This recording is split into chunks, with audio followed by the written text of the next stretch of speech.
Election of 1824, the Republican Party was officially over. So the first two parties in U.S. history, the Federalists and Republicans, they're both gone. And the election of 1824 ushered in what's sometimes called the Jacksonian Era.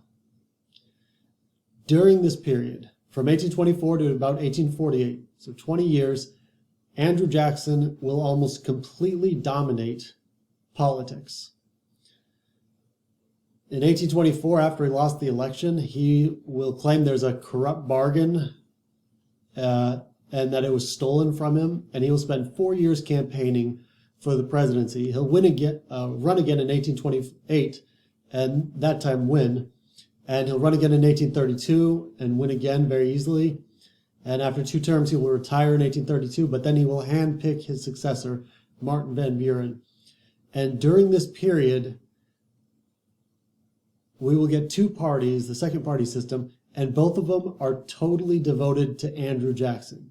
One to everyone that loves Andrew Jackson, and the other to everyone that hates Andrew Jackson. That's how powerful he is. So, what exactly is the Jacksonian Era? A few things to think about. First and foremost, and this is really important to know for your discussion assignment.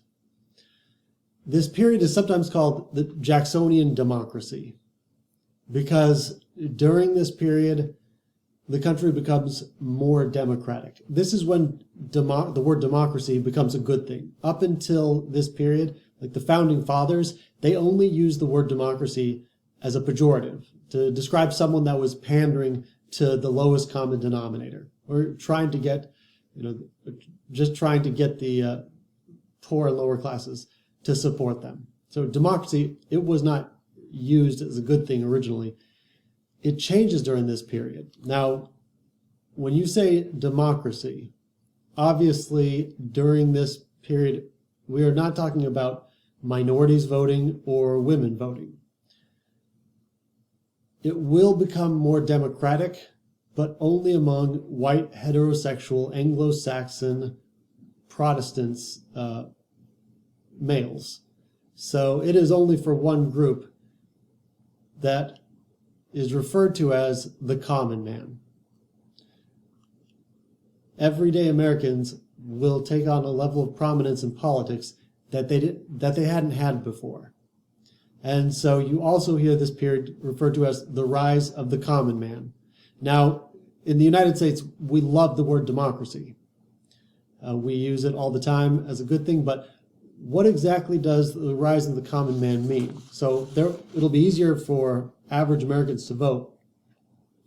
But a couple things to consider as you're going through these notes. First, what does it mean for elections or the political process? If you start bringing more and more people into politics and into elections, what happens to elections themselves? Do elections get better? Do they get worse? Do they get more in depth about issues or do they get dumbed down? So first question to think about is, with the rise of the common man, what does it mean for elections? And second, what does it mean for policies? During Jackson's presidency, there will be we'll talk about several of the key events, namely spoil system, Indian removal, and the killing of the second bank. And all 3 of those are supported by the majority of the population. Well, is that a good thing? The common man, what is the common man of the 1820s and 1830s like in the United States? Would you consider them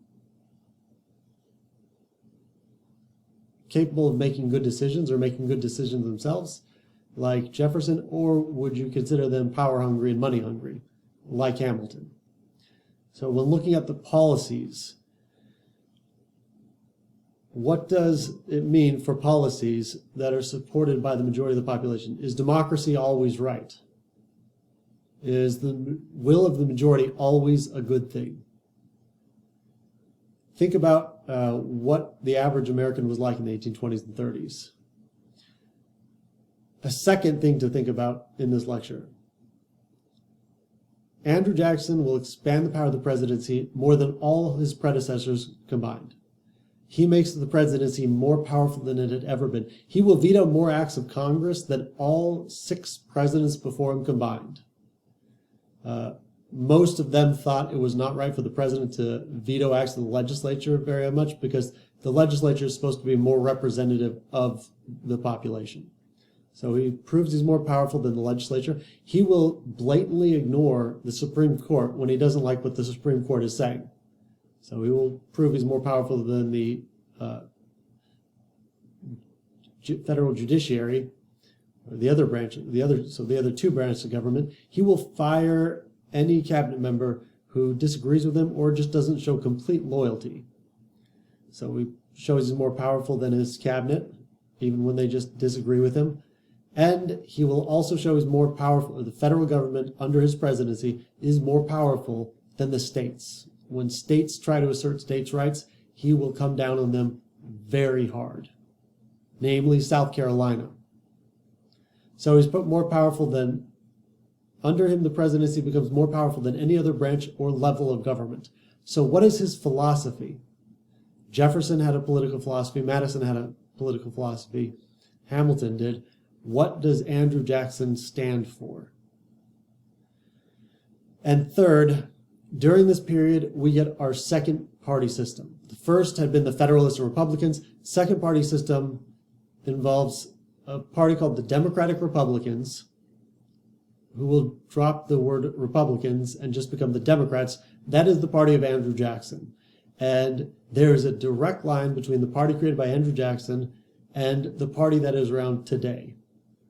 Now, the party changes drastically during that period, but there's a direct line. It is unbroken between the party Andrew Jackson, the Democratic Party Andrew Jackson creates, and the party around today. And to oppose them will be a party called the National Republicans. It's only around for a little while. That's replaced by the Whigs. And the Whigs are a party that is everyone that dislikes Andrew Jackson. So the Democrats are everyone that likes Andrew Jackson. The Whigs, the National Republicans and Whigs, will be everyone that opposes Andrew Jackson. So what do the 2 parties stand for? And think about which party do you more associate with. So these are the questions to think about when going through this lecture.